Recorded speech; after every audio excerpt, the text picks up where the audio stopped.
when we stopped, dribbling the basketball, when our heart stopped beating, what did you do? You know, how did you make it count? So at the end of the day, it's about what we do, from when we're born to when we leave here. That ball bouncing. How did they describe your ball bouncing? Every single individual has a story to tell, and they're great stories that need to be heard. I want every listener to know they have the ability to change the world.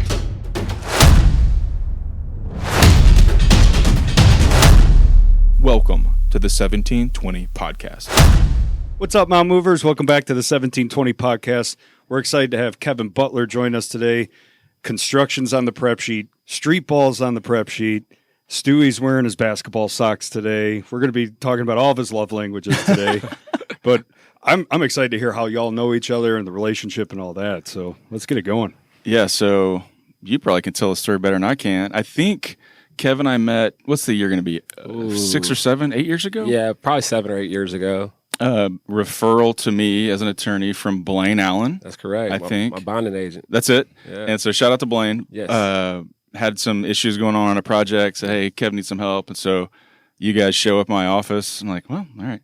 And then we get to talking, and next thing you know, we're homies. And fast forward 6 or 7, 8, however many years. Yeah. And I said before we started recording, I think Kevin's been to more basketball games for my kids than anybody except me and Ashley and my parents. Man. Kev would come watch the boys hoop, and so we just became really good friends over the last few years. Yeah, so. Absolutely. It's been a pleasure to know Stuart over the years. I think I've shared this story with a lot of people, but I think we're undefeated in the courtroom or in the law, degree. So yeah, Stuart's who wouldn't be your best friend? They haven't lost a case for you, right? So. Did you ever get the we should do nothing here? Did you ever get that advice from Stewie? I've heard that before. You haven't gotten it? No, I've heard that before. I hate that advice, even though it's the right advice. When I get it, I hate it. Yeah, That's it. Yeah, no, I'm pretty sure we've talked about that. Sometimes the right thing is do nothing. Yeah, just sit. Yeah, that's true. That's true. Sometimes Merrick doesn't like that advice. He doesn't. But yeah, like I say, hey, if it's not broke, don't fix it. So you know. Yeah. Well, that's how Kevin and I kind of know each other. We typically get kicked off, though, so I overtold a story is like letting you as the guest say, my name's Kevin, and here's what I'm all about. So Absolutely. I'll give you an elevator spiel. Who's Kevin Butler, man? Yeah, so Kevin Butler is a 40-year-old guy who's from Jackson, Mississippi, who grew up in Oakland, California. I went to college at the University of California, Riverside, where I got my BS in business administration. I currently am a president of Butler & Butler Construction, who is a full-service commercial contracting company, and then also Butler Masonry, who's a full-service second-generation commercial masonry company. I have a 501c3 called 3D Sports, which is an acronym for Discipline, Dedication, and Determination. And basically we use basketball and sports to teach life skills to kids. And I love to garden. I love to ranch. I have some horses and cows. I love to read books. I love sports in general. And I just love to see people do better things than they believe they can do themselves. So anyway, I can be a resource to somebody. I love to see people, to help people, in general. So there you go. Yeah. Okay, so every time we have somebody on, there's like a nugget. You're like, but I've known you for almost 10 years. I didn't know you liked to garden. Like the garden, man. So I grow my own vegetables. I grow my own greens. So from tomatoes to peppers to greens to cantaloupe. Okra. You grow some okra? Oh, I grow okra, Boom. cucumbers, squash, zucchini. You name it. I tried and grow it. Yeah. Is it because of the end result or the piece from actually gardening? I think it's a little bit of both, Kev. I've been growing my own greens since I was probably 12, 11. So it's seeing something start from nothing to something, being able to care for something and being responsible for it at the same time, and then being able to enjoy the fruits of your labor when it's all said and done. So, and then there's, I think, no better, healthier way to eat than, eating things that you grow yourself sometimes. There's no pesticides. I know what, fertilizers have been used, if any. And at the end of the day, there's a joyous feeling from knowing that you created something, and a lot of times I like sharing it with people. They come over and share tomatoes and share vegetables. So it's kind of a cool little thing too.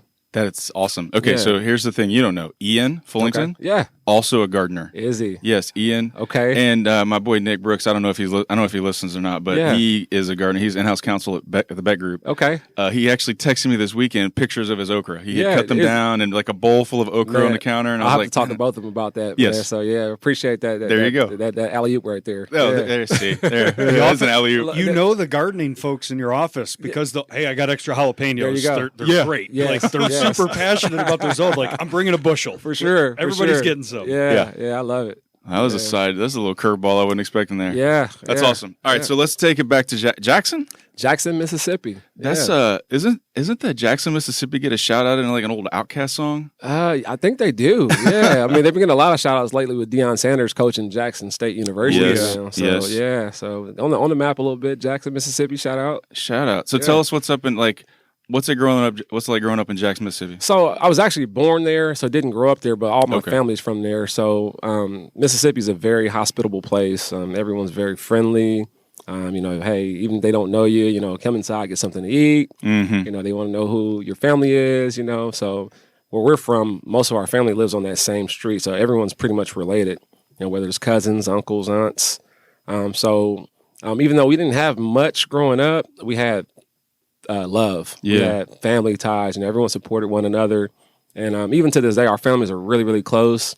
I think that foundation of having those close ties, like really, really, stuck with us to this day. So even though people move to different places, our family still stays pretty close. Yeah. Yeah. So I loved it. So when did you leave from Jackson then? So left from Jackson when I was about 2, and we actually moved to Texas, to the Fort Worth, Arlington area. Okay. So my dad being a contractor, he started laying brick and block at the age of 13. So he had an uncle who was in construction, and my dad, he was always a kind of a guy that, school wasn't really for him, but, he was very good with his hands. And so he started laying brick at the age of 13. He actually started owning his own company at the age of 18. Oh, wow. Yeah. And so I have 3 older siblings, Merrick, Merlin, and Angela, who's from my dad's first marriage. Okay. And then there's 3 kids with my mom and my dad, which are 2 older sisters, and myself, who was the youngest at the time. But so when my dad married my mom, they moved to Fort Worth in Arlington. Okay. So I was 2. I think my sisters were probably 3 and 4. And, we lived in the Fort Worth, Arlington area. And my dad was a masonry contractor here in the early 80s. Gotcha. And in Dallas. So how long were you here in Dallas then? Was here in Dallas for maybe 4 years until I was about 5 or 6. And then, things happened. So my mom and my dad, they decided to go their separate ways. Okay. My mom is one of 11 kids. And so she had an aunt who didn't have any kids at all. And so my aunt asked my grandma, if she could raise my mom. And so my aunt lived in Oakland, California. Okay, here we go. So my mom, knowing Oakland, California, even though all her brothers and sisters, same mom, same dad, all live in Jackson, Mississippi. It's a suburb called Florence. Okay. She knew California, Oakland. So when her and my dad went their separate ways, my mom decided to go back to California. Okay. And so we went to Mississippi and went to school there for, I think, my first grade year. I was 6. And then once my mom got, everything kind of going in California, she sent back for us, and me and my sisters, we moved to Oakland, California. Gotcha. And so that would have been first grade, second grade? First grade, second grade, yeah. Gotcha. Yep. All right, so that's a complicated story. Yeah. I'm going to ask questions about it Absolutely. as much as I can. Yeah. But like, what's that, like as a kid, right? Like you have lots of like motion. Right. There's probably lots of undertones between our stories that you don't even know, but like Yeah. I moved around a lot too as a kid. So Yeah. like that idea speaks to me. But like, tell me about it. Like challenges, frustrations, like when you look back at that Yeah. time in your life, do you think that was good or bad, positive or negative? I think it was both, right? So it was good in the sense on that, we were going to a new place. I was able to have some new experiences, develop some new friendships, and probably come out of my shell a little bit more because I didn't have as much family out in California, so I had to develop friendships with people I didn't know. Mm-hmm. So I probably came out of my shell a little bit more. But, the same time frame too, my dad wasn't there too. So, at the end of the day, there was something missing for me of not having a father around, but luckily my mom did remarry. My stepdad was awesome. Grant, he was there since I was probably about 7. Okay. And he was actually a contractor too, so it's kind of weird. My dad's a contractor, Stepdad's a contractor. Destiny. Destiny, right? Yeah. But at the time, I knew nothing about construction. Yeah. Didn't want to do construction or anything like that. So it's ironic that, to this day now I'm in construction. But they say, man makes plan and God laughs sometimes, so. Yeah, that's right. Yeah. So what type of construction was your stepfather in? So he was just kind of like a remodeler. So nothing too crazy. He always, he worked on residential houses. Gotcha. Did plumbing work, did some framing work, some carpentry work and whatnot. But yeah, man, he was instrumental in our lives growing up. I thank him to this day. He always supported us, and he helped raise 3 kids that weren't his. So I give him kudos for that. Well, lots of times, not to stereotype a story, but lots of times those stories, such as yours, end up with like dad's gone and there is no dad. Right. And so you're fortunate to have like a man in your life, absolutely, to help raise a boy to a man, because that is, as I'm trying to walk through it, is not an easy task. Right. So you're fortunate in that regard. Absolutely. You stay in touch with your dad? Yes, my actually biological father passed away in 2018. Okay. And that was part of the reason I came back to Texas, because my dad was still here. Okay. So I moved back to Texas in 2006. I had some goals and aspirations of playing professional basketball. I actually had a contract in Germany I could have took. Didn't take that. Somehow I ended up working at Wells Fargo Financial. So there's a lot of gaps in between. I'm kind of save you guys some time a little bit. But I worked at Wells Fargo Financial for about a week and a half. Okay. And it just wasn't me. Something in my spirit wasn't right about working this job. And it was paying good money at the time. I mean, it's early 2004. I'm fresh out of college, and making good money, but I'm working on this job for 9-10 days, and it's killing me inside. Mm-hmm. Didn't work too far from my house, so I would walk to the job every day and walk home. And there was one day that I just knew I wasn't going back. Kind of like a quiet quitting. There you go. We'll come back to that. I got some ideas. Yeah. So I remember calling everyone who was in my circle, all my friends, family. Hey, I'm not going back to this job tomorrow. I don't know what I'm going to do, but I know I'm not going back to the job. It's just not me. And that next day, I think I ended up getting my check, and the check was like more money than I've ever had in my life. It wasn't much money now or anything like that, but for that time, it was a good living, right? Yeah. And I don't know, they thought I was crazy. What are you doing quitting this job? And 2 weeks later, I moved to Texas. So I didn't know what brought me to Texas. I always thought that in college I would go to school in Texas. Yeah. I was being recruited by the University of Texas for basketball. I told several schools that were recruiting me no, because I knew I was going to Texas for basketball. So it was probably 5 or 6 schools that recruited me, that I turned them all down because I thought I was coming to the University of Texas. Rick Barnes was the head coach. I mean, they were sending me letters every day. But man makes plan, and God laughs. Yeah. So it didn't work out, but fast forward, years later, the opportunity came for me to figure out where I wanted to go, and I felt like Texas was a place where I needed to go at the time. Sometimes you have to, get out of your comfort zone. Sometimes you have to, move geographically. And for me, I felt like there was a calling for me to come to Texas. Gotcha. My dad was here. I had a cousin who was heavily involved in real estate at the time too. So both of those guys were very instrumental in me, going into commercial construction. So was Merrick here at the time? Merrick's your brother. Yeah, Merrick's my brother. He's my oldest brother. He's the oldest out of all the kids. Okay. So and I'm the youngest of my dad's kids. So, but Merrick was actually in Mississippi, living in Mississippi at the time. Okay. And he was working over in the Middle East, over in Qatar. So he worked on an oil rig. So neither one of us were doing construction at the time. We come from a construction background with our dad, but Merrick was over in Qatar working on the oil rig, and I was in California working at Wells Fargo Financial. So, and then snap your fingers, and you're both in the Metroplex. Yeah. So we in probably 2006, we decided to form a construction company. We had a cousin who was doing real estate, so we started actually building houses. So from 2006 to 2008, we're building houses, but obviously at the time, the market's crashing, so it's not a great time to get into construction. On a residential side. So our dad was still around, so I got a chance to actually, spend quality time with my biological father at that point in time. But he had went through some challenges and whatnot. And so even though I was a younger kid, I didn't really understand the extent of, what kind of quality contractor he was and the knowledge base that he knew. And going through that process of going through, a residential market when it's crashing, and me not knowing, okay, hey, am I going to stay here in Texas? Am I going to go, pursue basketball again? Am I going to go back to California?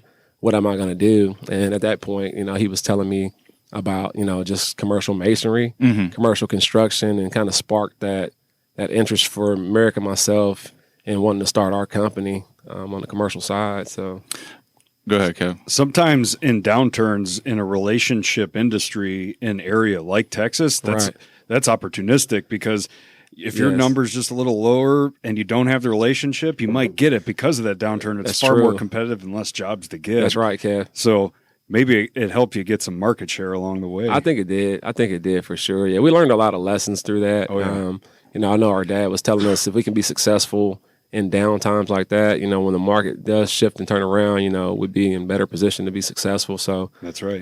We didn't count it as a loss. We took it as a lesson. Yeah. So yeah, it was a good opportunity for us. All right, I'm gonna like put a pin right there on Kev moving to Texas. Yeah. Because what I want to like hit the rewind. I want to hear a basketball story, man. Gotcha. I want to hear a basketball story. He wore these socks for a reason. Kev. Yeah, I do have on my Rockets socks today. I don't know if you noticed. I didn't know that. It's tough to be a Rockets fan, but I still am. There you go. There you go. I don't know if I knew that. What? That you're a Rockets fan. Oh. Yeah, Houston. Yeah. Mr. Butler, will you speak for me here, please? Absolutely, man. So, yeah, Stewart being from the Houston area, everything in Houston. I'm sure the Astros and no Astros.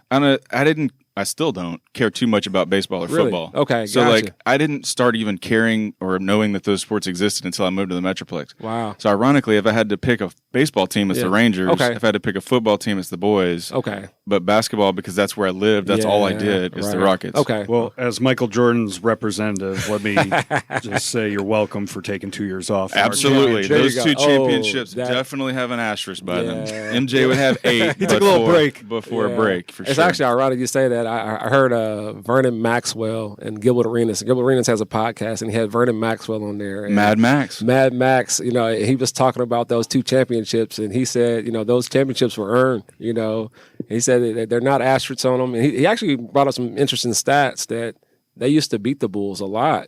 Really? During those years. He said they were 7-1 or 8-1 in those 2 years against the Bulls.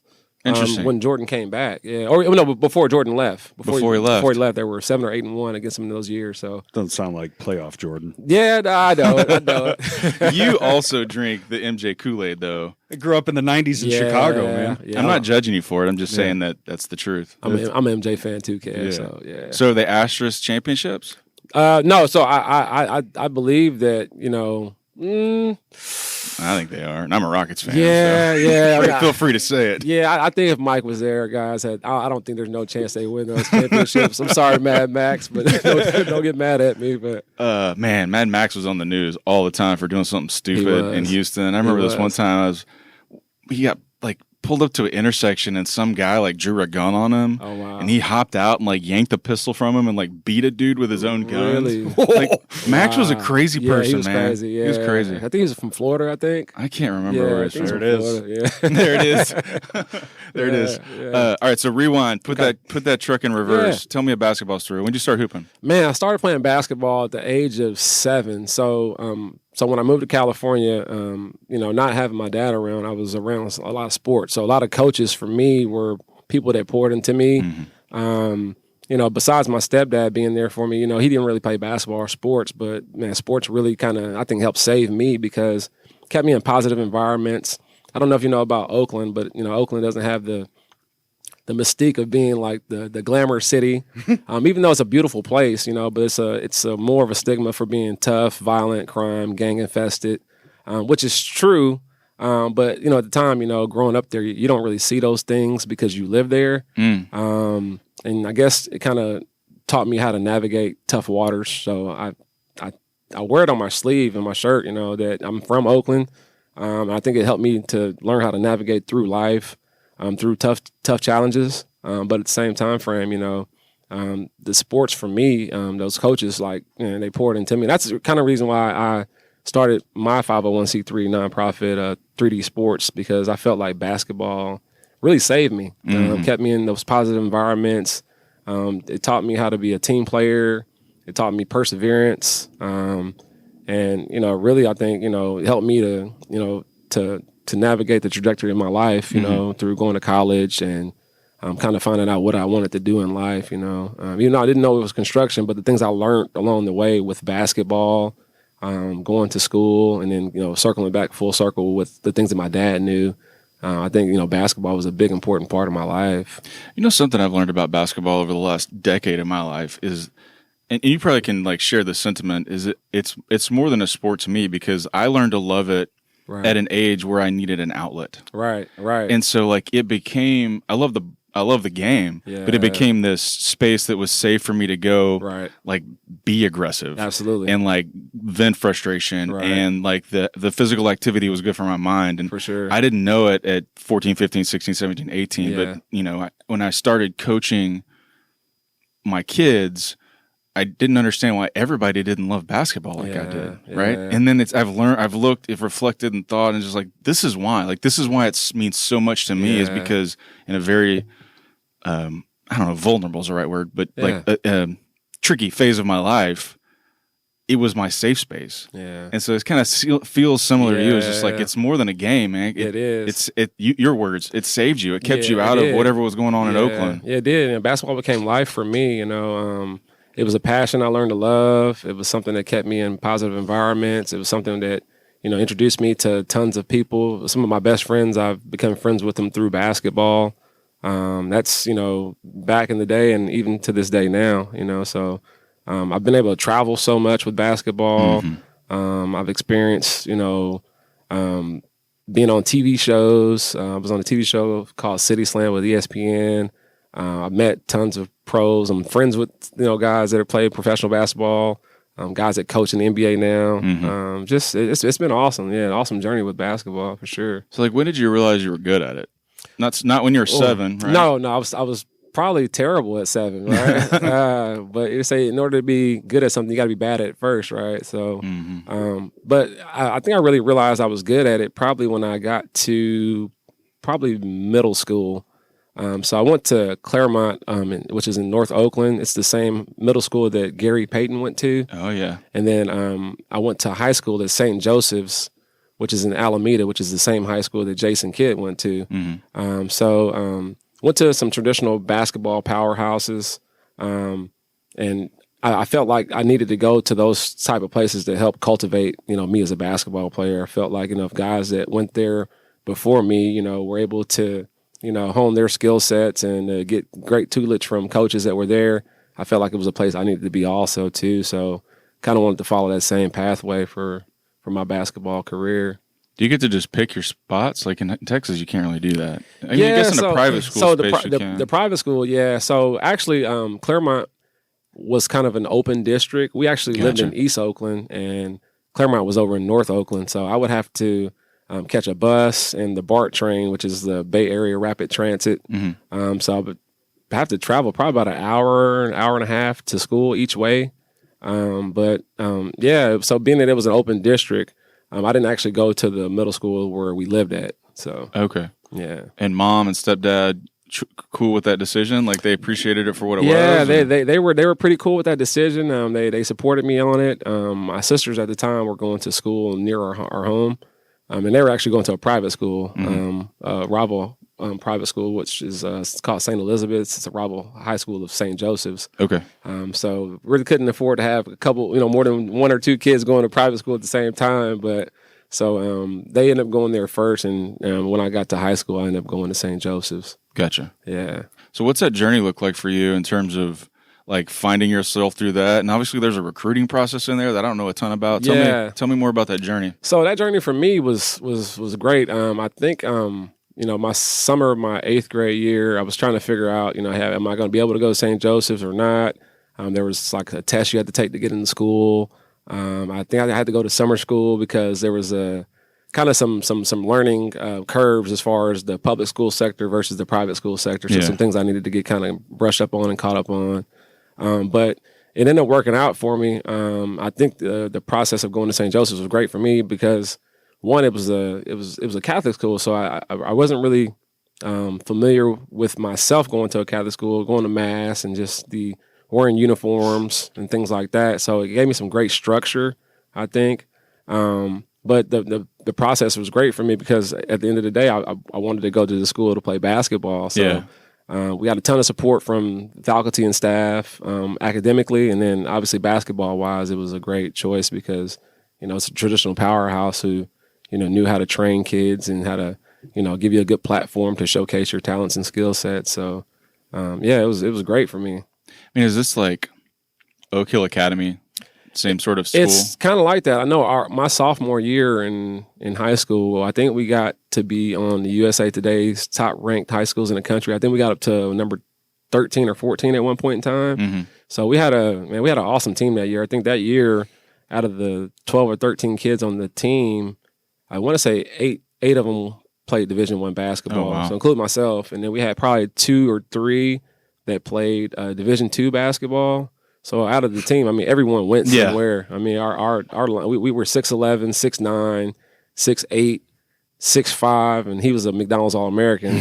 And then our guards were like 5'11" and 6'1". Yeah. And so I came off the bench that year. Yeah, so stacked. Yes, we were stacked. Yeah. Man, when you watch these, I mean, I don't know if you actually still watch them, but like when you watch those national powerhouse basketball teams, they'll play on ESPN. Oh yeah. And it's like every kid, it's like this kid's going to Duke, this kid's going to Kentucky. They are stacked. Yeah, it's serious. Rosters, man. It's we had one in our high school, and he wouldn't even come in the locker room for halftime. He would just stay out and like do different dunks to just appease the crowd. Right. Because he didn't need to be in the locker room with the rest, man. He was just there's nothing I can tell you as a player that just going to help you out right now. There's nothing we can do here. Y'all just short it out and come back out here. Just give me the ball. Right. That's all you got to talk about. That's it. That's funny. Yeah. So transition me from high school to college and tell me like, I'm just trying to navigate through that story because lots of it actually I don't know, Yeah. So in high school, I like I said, I played varsity my sophomore year.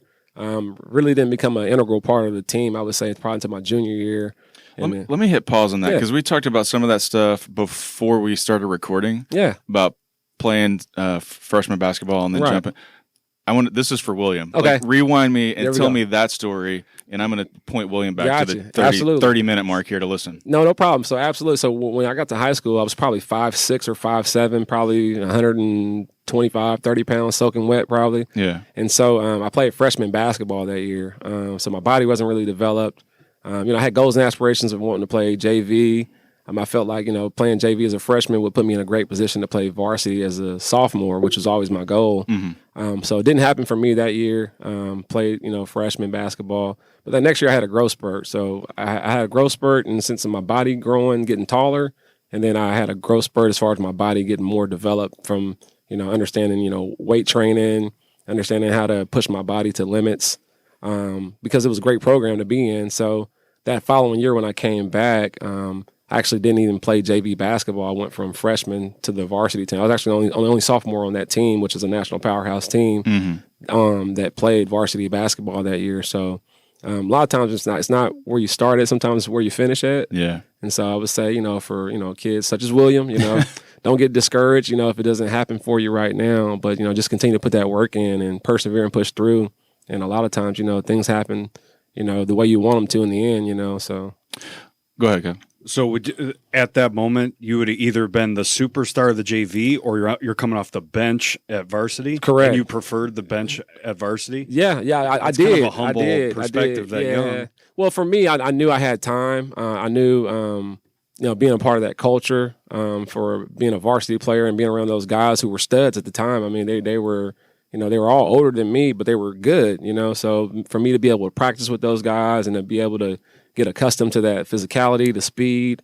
There are certain things with playing with guys that are bigger, faster, stronger than you that makes you have to step your game up to the next level. Such as life. Absolutely. Absolutely. So I kind of knew that concept and wanted to get acclimated to that as soon as I could. So, yeah, you're right, Kev.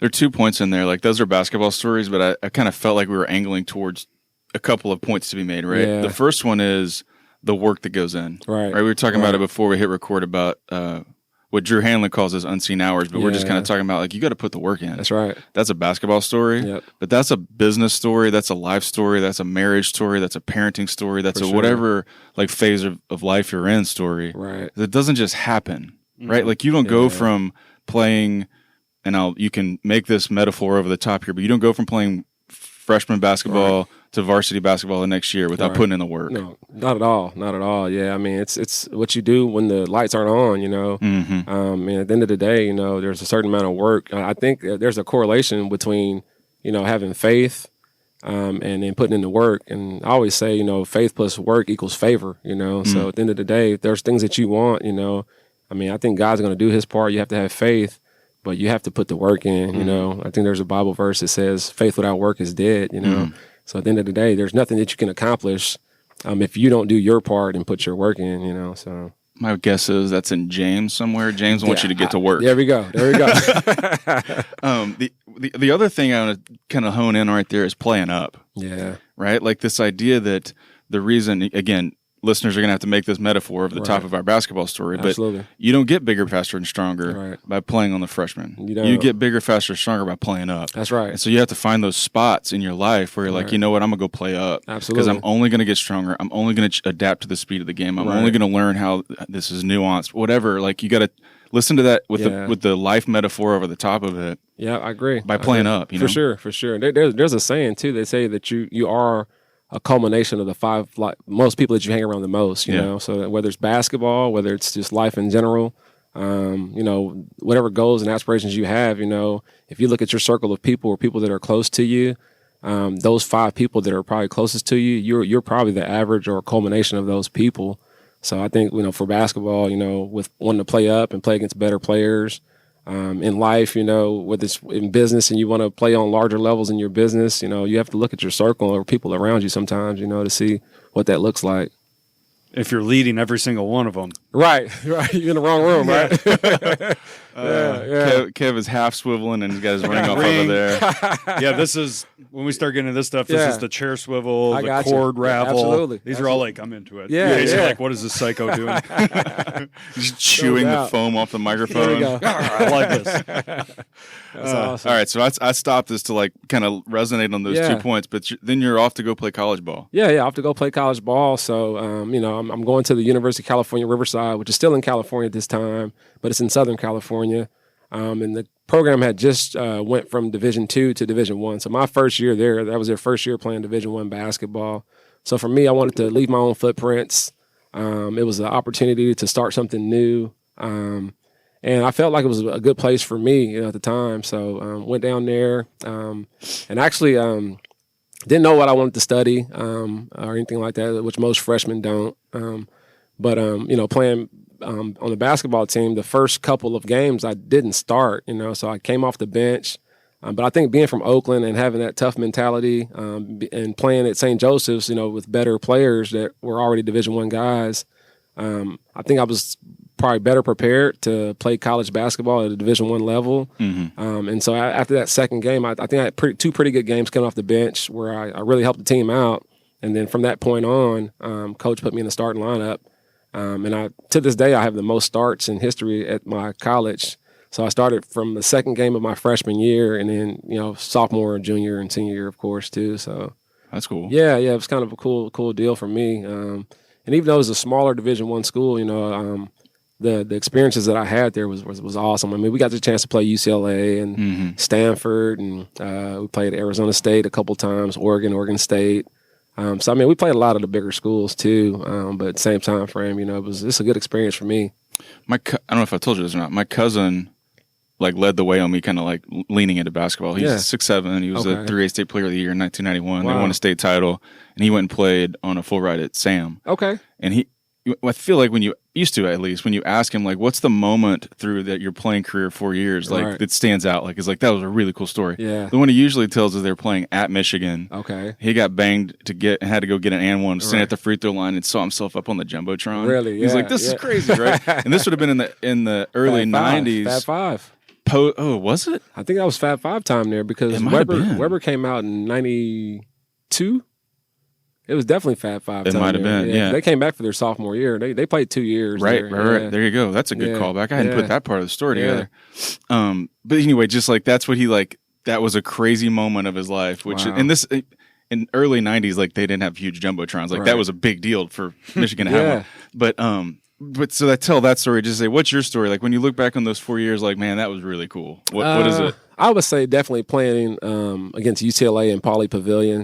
I mean, this is just a place that just has mystique. I mean, it's kind of like playing in Boston Garden as a Celtic fan, or playing at the Staples Center or the Forum for the Laker. I mean, UCLA just has a mystique. It's one of the blue bloods of college basketball. So along with North Carolina, Kentucky, Duke. I mean, for us on the West Coast, UCLA was the school to play against. So I got a chance to play there, I think, twice. Actually, my high school teammate, who was the McDonald's All-American, who I was telling you about, he actually went to UCLA, so I got a chance to play against him that year. Cool. So it was a pretty cool opportunity to play in Pauley Pavilion, and it's packed. Every game's sold out. They don't care who you are. I mean, the games are sold out.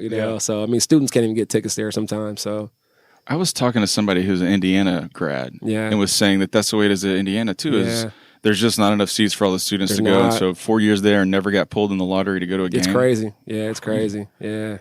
All right, so I'm going to reverse engineer another story here. But when we first met, I am a notorious Google stalker. Okay. So I'm like, Kevin Baum, Google, just trying to figure out everything I can. Yeah. Kevin might be the first guest with a Wikipedia page. I'm not sure. I don't know about that. Yeah. Maybe not. But I had to fact check that one. Maybe. You scroll down to the bottom, and there's a link to a YouTube video. Yeah. Do you know where I'm going with this? I do. Yes. And so Kev's on, is it an MTV show? Well, it's a ESPN show. ESPN called City Slam. There it is. Yeah. And so you can we'll link this in the show notes, but you can see a video of Kev leaping over, what'd you get, 40 inches? Well, no, I got 62 inches. Mic drop. Yeah, come on. Easy on that 40, yeah, right. Yeah, it's a little disrespectful. I'm very sorry. I'm very... End podcast. Yeah, there you go. Very sorry. I'm leaving now. 62, that's not vertical. That's over a bar. So over a bar. So this competition is called City Slam on ESPN, and D. Brown, who played for the Boston Celtics, he was the host of the show. Okay. They had 3 or 4 judges on there. I think Spud Webb was a judge at one point in time. Michael Cooper, who played for the Lakers. Gerald Walker, who played for the Knicks. Yeah. So they had several guys that were just NBA legends and dunk contest winners. And so there was 4 parts of this contest. There was a freestyle part of it where you can just do whatever you want to do. There was a tribute part where you had to take a tribute dunk from a previous NBA champion and do that dunk. And then there was a tandem where you had to kind of partner up with somebody. And then the last part was the vert. So they would start the bar, I want to say, at 44 inches. Okay. And then they would move it up 4 inches each time. So you have to jump over the bar and dunk the basketball successfully without touching the bar or knocking Think about it down. limbo bar, except you're going over. There you go. Yeah, picking up on it. Okay. Yeah. So they rose that bar 4 inches. And I think once they got to 54 or so, then they would raise it 2 inches at a time. So I did extremely well in that part of the competition there. So I think that was what helped me win that LA regional competition. And so I ended up appearing on another episode, which was the finals in Chicago. They had winners from 4 or 5 different cities come and compete in Chicago. So it was a cool opportunity. Yeah, that's super fun. Yeah. Where was it? United Center? No, so it was outside on right there on the waterfront part of Chicago there. So they set Lakeshore Drive. Lakeshore Drive. That's what it was. Yeah, yeah. So it was cool, man. That's awesome. But Chicago is hot, man. Most people think of Chicago as a windy city. In the summertime, Chicago is excruciatingly hot. Yeah, it's super humid too. Super humid. Yeah, it's super hot out there. So yeah. So that's the part that you see on the YouTube video, jumping over the bar. I've never seen those other parts. You have to send me a VHS. Yeah, so I did it for 2 years. The first year I think was 2005, and the second year was 2006. So yeah. So Mad Hops, which I could jump a little bit. Yeah, which gets me to the question I really want to ask is, tell me an awesome I dunked on somebody's story. Go. Okay, so I think it was my senior year. Yeah, it was definitely my senior year. We played against Loyola Marymount, which is right near LAX airport. And I think they were beating us at the time. I think they ended up winning the game. But it was not third quarter. It was the second half, probably the last 10 minutes of the game. And I'm at the top of the key, and I cut back door and go from the top of the key down the middle of the lane. And it's 4 of the guys there. I don't know if they were in the zone or whatever they were in, but I catch the ball. My man overplays on top. I catch the ball maybe one step down from the free throw line, and I just take off.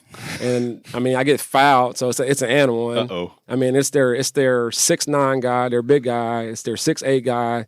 And I think 3 of them hit me. And I mean, I dunked the ball so hard, and so we're at their place, and so you know that it's an awesome dunk when their crowd goes, "Whoa!" So that was kind of cool, man, to be on the road and to get that kind of excitement from the opposing fans team. I mean, the fans from the other team, So you sucked the air out of the place. Yeah. So actually, I asked my coach the other day to send me that video of that dunk there. So I'll have to convert it over and send it to you guys. Yes. I'll shoot it to you. I don't have that story. Yeah. By the way, I've never mashed on somebody. Right. But I do. Well, maybe that little Tykes one in the garage when you were like 3 or 4. Yeah, and I will dunk on the boys. We'll like reel it down to like 7.5. Okay. And I'll just be like, and I don't need to jump and just be like, just manhandle them and Butler. Yeah, there you go. Punched There it you on. go. But Stu, I don't think that's gonna be happening for too long because William almost has you now. He's got another week or two. That's what I was telling him earlier, Kev. He beat me like hooping 1-on-1 in the driveway about 18 months ago. Wow. And I've never like let him win. Right. Have I told you this story? No. I've never let him win. Okay. And I would just mash him as a kid. Yeah. Like I would just mash him. Right. And it was over. I'd be like, one day you're going to win. It'll mean something. Right. And he beat me 18 months ago or whatever. Really? And I was like, as it was coming down the stretch, like I couldn't check him. Yeah. Every time I get out on him, he would dance on me. Really? It was a mess. Yeah. And then the game's over, and I was like, he's about to like do that baby rock me to sleep or pat me on the head like I did Barry at lunch. I remember that. And he just looked at me and just goes knuckles out and goes, "Good game, Dad." Wow. And that was it. And I was like, wow. I kind of stood back. I was like, "You're not gonna." I didn't say it out Right. in my brain. I was like, "You're not gonna clown me." Like I feel like I deserve to be clowned right now. Nothing. Handled it very An well. assassin. Really? Yeah. Wow. So I won't play him anymore. Yeah. He won. We're done. Yeah. Hayes, on the other hand, I'll give him 9 points and tell him all he has to do is hit the backboard to score and beat him 10-9 still. So really? Hayes needs to get with it. Yeah. He's coming too, though. So He's coming. He's coming for sure. All right. Where are we going, Kev? You got any questions? I got more. I got all the basketball talk. The last time I arm wrestled my dad was the first time I beat him. Mm-hmm. Really? That's right. That was really? it. Really? That's it. No mas. He's not beating me at arm wrestling. We do clean off the kitchen table every once in a while and give that a shot. Do you? Yeah. I'm scared of now. You see those videos of the arms snapping and stuff? I'm out on it. There's some strong guys out there. Yeah. We're not that strong at the Shirley House. Like my tendonitis is acting. Right. That's An anti-inflammatory to arm wrestle. All right, I'm gonna ask a few more basketball questions, then I'm gonna take us back to 2006 when you come to Dallas to talk construction talk. Go overseas, travel, like you had a chance to go play in Germany. Tell me. Yeah, so I didn't take that opportunity to go overseas. I don't know if it was just me wanting to stay home close to my family at the point in time, or maybe try to pursue the NBA dream over here. I felt like it was a better chance to do it over here, but I didn't take that opportunity. In hindsight, I probably should have, to kind of experience that. But in the end, I'm glad with the route that my life has taken. Yeah. But yeah, I mean, I've traveled a lot with basketball. Collegiately, I've traveled a lot playing I did play in the ABA with the San Francisco Pilots. So that was actually kind of a cool story too. Yeah, I didn't know that. Tell me that. Yeah, so we got a chance to play against it was a team from Tijuana, Mexico, and so at the time they have a player on this team named Dennis Rodman. Right. Oh no, Dennis Rodman. The Dennis Rodman, man. So it was kind of cool, man, having an opportunity to play against Dennis. I mean, and at the time he was probably 42 or 43. But the strongest guy I've ever played against in my life. Really? By far. I mean, Dennis is 6'8" and just no body fat and just strong as an ox. So I understand like how he became the player that he became as a rebounding champion. Yeah. He's just strong, man. I mean, I've never in my life seen or played against somebody that strong. And he's not just overpoweringly big, but just there's something in him that's different, you know. And just to be able to experience that on the same court with him at that time, I understood afterwards what it was all about, That is super interesting. You get roughed up by that guy. Yeah, man. He was. You couldn't take the ball from him. I mean, it's. I mean, once he has the ball, it's over with. So glad we snagged him from the Pistons. Yeah. Just going against him sucked. Oh yeah, man. He was a big reason why the Bulls won those last 3 championships for sure. Yeah, his value is definitely undervalued. It is for what he does. Yeah, and you think he's crazy, was crazy, probably still is. Yeah, crazy, and he got treated a little differently from time to time. And kudos to the coach for like being able to manage all of that. But just an assassin at what he did. Oh, but man. I never appreciated him being like strong as an ox either. Yeah. I mean, well, he was a glue guy. You know, he was a guy that wanted to do the little things that nobody else wanted to do. He wanted to play defense and he wanted to rebound. You know, he wanted to set screens. You know, so at the end of the day, you need those kind of guys that are team players that understand their roles to help, you know, winning teams. You know, so at the end of the day, he was. I mean, you take him off that Bulls team, they don't win those championships. You know. Yeah, I don't think they do. Hey, rewind that for your business lesson in the middle of a basketball story, too. There you go. Right? There you go. Teams need glue guys. They need who are glue going to guys. do the work that nobody else wants to do. For sure. And maybe not get the credit for it. Yep. But teams need those guys. You do. And it's an undervalued role. Now, here we go, pulling that back. It's an undervalued role.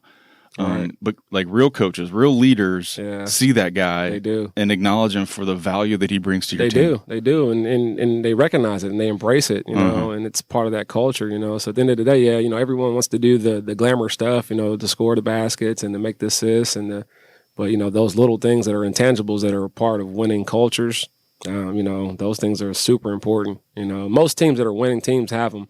Sports, businesses, you know, relationships, you know, I mean, they have people that don't care about the credit, but they know that they're an integral part of the team that's going to help the team win. So, and at the end of the day, we all look back at it and say, that guy's a Hall of Famer. Absolutely. Yeah. Absolutely. Is he? If he's not, he is. He should be. He's Hall of Famer in my book. Yeah, I wonder. I don't know. Is he Hall of Famer? I have to Google it. Yeah. There you go. Where's that guy? Rogan. That works for Rogan? Yeah, bro. Where's that dude for Rogan? Yeah. I would just look it up, but then I would get distracted and we would end up like talking about obscure basketball stats even further for an hour. All right, we'll look that up some other time.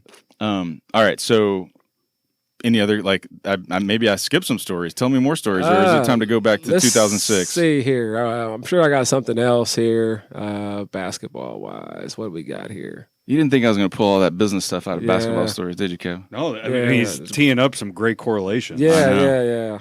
I think that'll probably be it on the basketball stuff for now. Yeah. All right, when one jumps into your head in a minute, just shout it out. I'm happy to go there. I got you.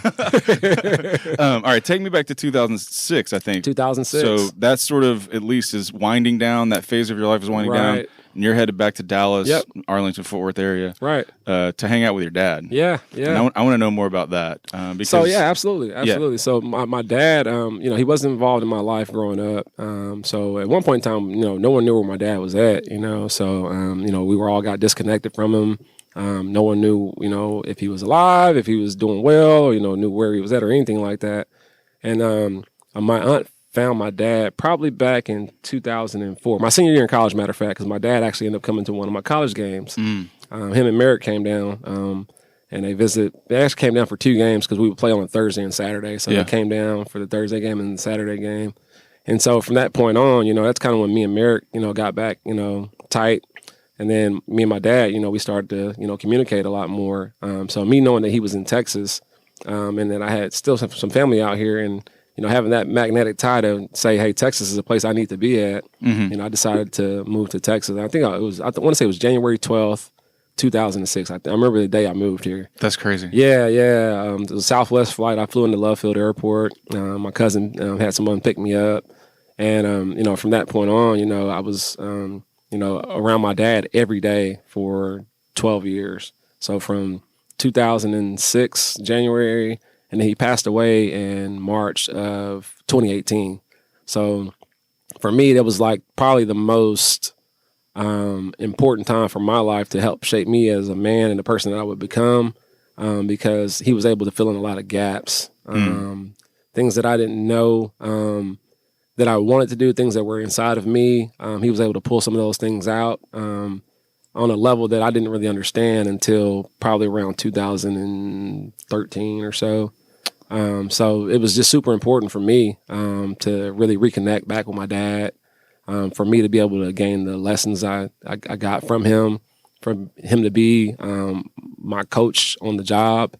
You know, I just think, you know, with him kind of being there with us, you know, going through the whole construction process, I don't think we would have been as successful as we are today without him, understanding how to navigate those waters.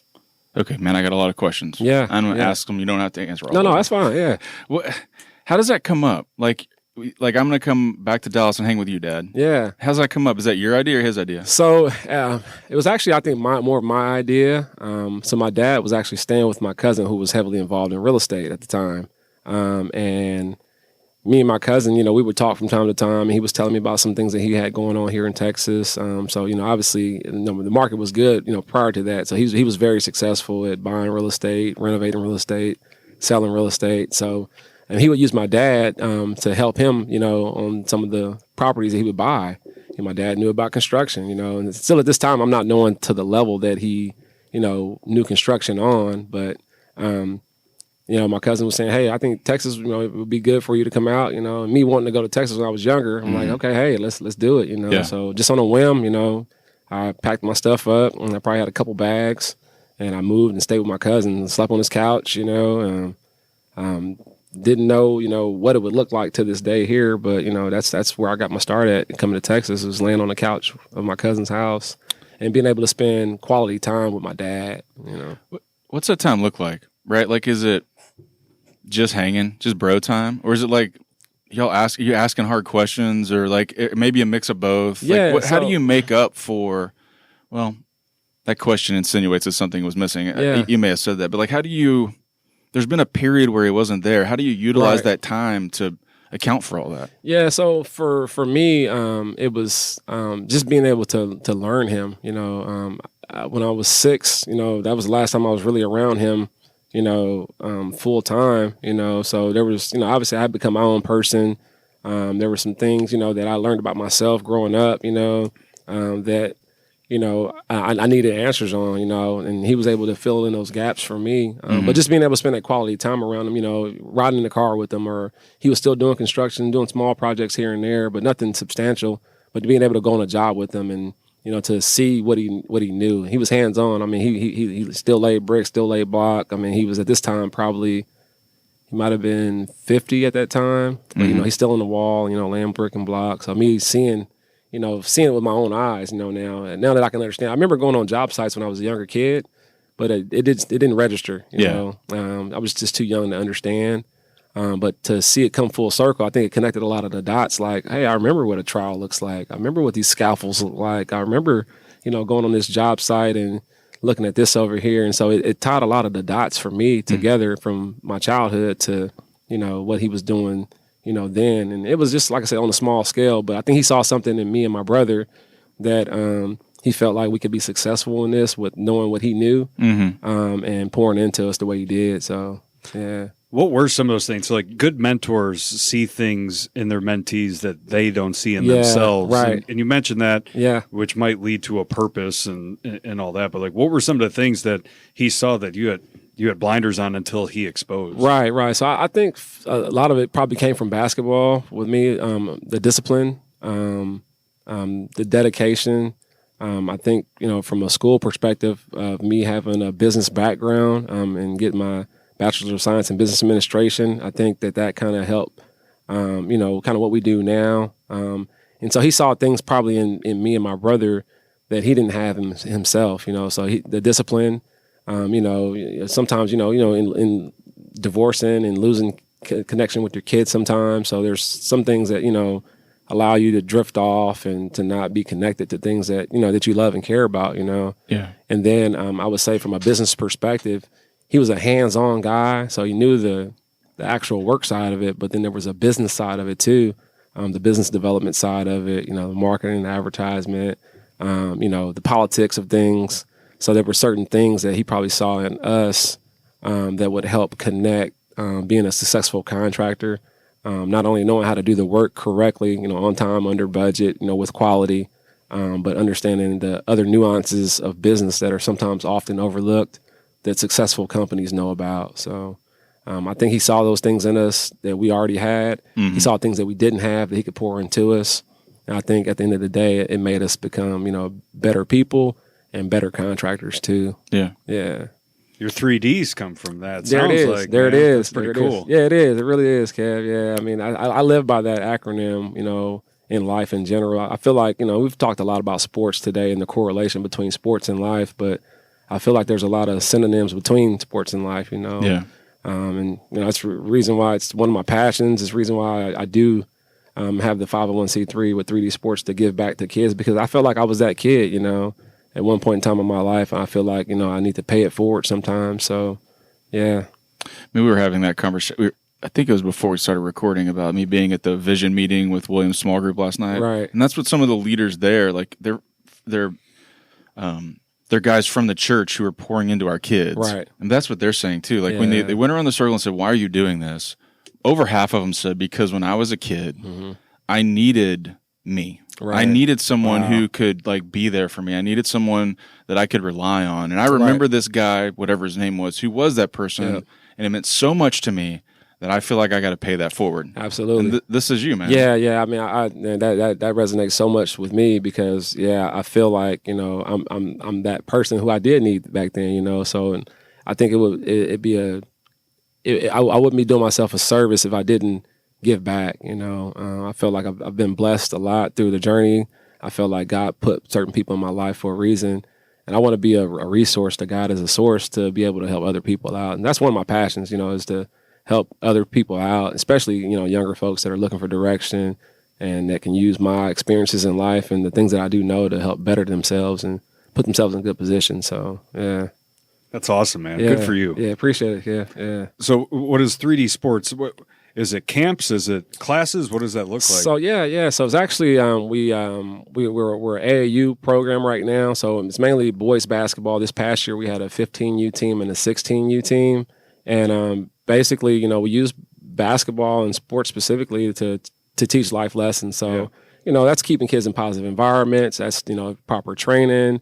That's understanding how to use teamwork. We do travel as well, too. So we try to get kids out of their comfort zone sometimes. We seek quality competition. So we want to be in adverse conditions to learn how to play against the best in order, to make ourselves better, So it's just it's an organization to help kids, move into positive environments and to, really become successful, not just in sports, but to be successful in life later on, And we've been fortunate. We have probably had over the 10-year period since we've been doing it, we probably have over 150 kids that have played college basketball in some form, from Division III, Division II, Division I, and NAIA. I have one kid that plays professional football right now named Greg Little. He plays for the Miami Dolphins. I have another kid named Max Asmus who led the country in scoring the last 2 years for Oral Roberts University. He's actually a graduate of Jesuit here in Dallas, but he goes to Oral Roberts, and he's scored over 2,000 points in his career and, led the country in scoring in all of Division I basketball. So we had some super successful kids that have gone on to play, major programs, Oklahoma, Michigan State, Texas A&M, Kansas State. I mean, there's just several schools that have recruited our kids historically. And I think we do it the right way. I think coaches know that our kids are going to be prepared to play college basketball at the next level. They're going to be usually kids that are structured and disciplined, kids that aren't going to give you a hard time, and kids are going to help you win at the game of basketball. So, but the main thing is for us is life. What does this look like when the whistle stops, when the ball stops bouncing? Are you prepared to be successful in life? So that's what we really care about when it's all said and done. We talk about that at the house all the time, about the ball will stop bouncing. Yes. Eventually. It has for everybody. Right. The best of all time. Yep. Well, unless you think it's LeBron, in which case it hasn't stopped bouncing yet. But it will in short order. Yeah. And then he's got to figure out what he's going to do with his life. That's for the best. And for the overwhelming majority of kids, it's sooner rather than later. It is. And what have you learned, right? Right. And so that's why I love it. I love just hanging out with those kids so much, because I get the opportunity to say, like, dude, when you're in a huddle, pay attention. Look up. Stop. All of these things that I know. Fast forward to you're in a meeting. Yes. And you're gonna think those kids are gonna think like, okay, when I was 12, coach told me like I always make them wedge the ball between their feet so they'll stop fiddling with it. Oh wow. And this is like effectively like put your phone away. Right. Stop fiddling. That's it. Pay attention. All these things are going to translate one way or another. We've had it happen. We've conversationally had it happen 3 or 4 times just organically here about that's a sports thing. Exactly implemented in your workforce right now. For sure. The ball will stop bouncing. It will. What did you learn along the way? That's right. I tell the kids I've adopted it all. I've adopted it recently because I started to become worried that we talk about basketball so much in my house. Right. It's like the kids are like picking up. Maybe that's like all I care about. Yeah, and so it's an identity thing. Yes. Right. And so we started saying 2 things. One, of basketball is what you do. It's not who you are. Yeah. And then I'll tell them all the time, like, I love you more than basketball. Right, for sure. Right? For Like, sure. this is not about sports, man. Yeah. Go and talk to coach. Yep. This is not about sports. It feels Yeah. about sports right now. This is a life lesson. It is, man. And that man, made me think about something too, like this the your basketball of life, your heartbeat of life, right? So at the end of the day, when we stop, dribbling the basketball, when our heart stopped beating, what did you do? How did you make it count? So at the end of the day, it's about what we do, from when we're born to when we leave here. That ball bouncing. How did they describe your ball bouncing? When it's all said and done. So I mean, I think it's just super important, man. Just life in general. Living your life the right way, and knowing that it will stop. So at the end of the day, man, what kind of memories do you have? What kind of person have you become? What kind of people have you helped? How have you let God work through your life? Just you think about those things, and man, sports is really synonymous with life from every angle that you can possibly look at it. For me, So weird that in that list Yeah. he didn't mention Butler and Butler's bottom line in 2022. Right? Guess what? right. That ain't going to matter in the long Doesn't haul. matter, right? Doesn't matter. Yeah, for sure. Yeah, I mean, it matters right now, and we're Yeah. working on it, and we're thinking Yeah. about it, and you're stewarding it as the best Right. you can. But at the end of the day, Yeah. and I said this a few times in the last week, like, it's about the people and Yeah, the for influences sure. that you made. And Yeah. Ashley has a great saying whenever she was volunteering up at the school. She's like, everything's basketball, apparently. She's like, Yeah. I don't need to, she's like, we just need to tip the ball. Right. Wow. Right? Think about, Wow. like, if I'm on the ball Yep. and I just catch it right when it comes out of the hand, Yeah. the trajectory gets changed so greatly Wow. that someone else can intercept it. Yeah. I don't need to steal. Wow. I just need to tip the ball. We talk Yeah. about that a lot. It's just like, Yeah. you get all these moments, Yeah. and you don't need to steal. You don't need to put it in the bottom of the Right. net. Sometimes you need to tip it for somebody else to get a bucket. That's it, you know? man. That's part of that being selfless, being that glue guy, right? Yeah. Just being a part of the action to where I just help my team win. Yeah. So that's cool. Love it. Yeah. Shout out to Ashley for that one there, too. Right? Yeah. She's smart. Yeah. She's smart. She is. That's why you buried her. Yeah. That's not why she married me. I don't know, actually. It's not for my good looks either. Uh-oh. I don't know. She like stealing your quarter zips, maybe? Right. No. The other day, actually, I have on a Navy quarter zip today. Go figure. Go figure. And we were talking about doing the laundry or something. Somebody was talking about quarter zip. She was like, "Oh, you mean how he wears a Navy quarter zip every day?" And I was like, "Yeah, it is. It's all hanging up in the doorway. Navy, dark blue, Uh-oh. Navy. Yeah, got a little variety there. Dark navy. Hey, feel a little wild Right, today. right. Yeah, I wore a gray one the other day. I was like, Did you? "Ugh, this is awful." Oh, man. I don't know. Tell us about what Butler and Butler's up to. So, What's your value yeah. proposition? What are you guys doing in the marketplace? Where are you excelling? Gotcha. So there's two companies. There's Butler Masonry, and then there's Butler and Butler Construction. So Butler Masonry is the full service commercial masonry company, and then Butler and Butler Construction is it's not a new company, but our trajectory is new with some new opportunities on the general contracting side. So we've just recently took on some teaming projects, some joint venture projects, and then also some JV pursuits on the Butler and Butler side. And then obviously with the masonry side, being a full service masonry company, we're always performing masonry scope work for K through 12, higher ed, retail and whatnot. So, but yeah, man, I mean, super excited about the marketplace right now. There's a lot of opportunity here in Texas, here in Dallas-Fort Worth in general. Yeah. I mean, from, infrastructure money to bond programs to, you name it. There's construction going all over Texas. I mean, Texas is just a huge place where there's a lot of available land, a lot of opportunities for development. There's a lot of progressive people that think well out here that I think, create a lot of opportunities. And I think that's why a lot of people are moving here from, New York and California. A lot of corporations and corporate companies are moving here to establish their headquarters here in Texas and Dallas specifically. Yeah. So, I mean, it's a great place to be, I think, for people that are involved in construction, real estate, or, anything that, that touches those things as well, too, Yeah, I think it's just a great place. Yeah.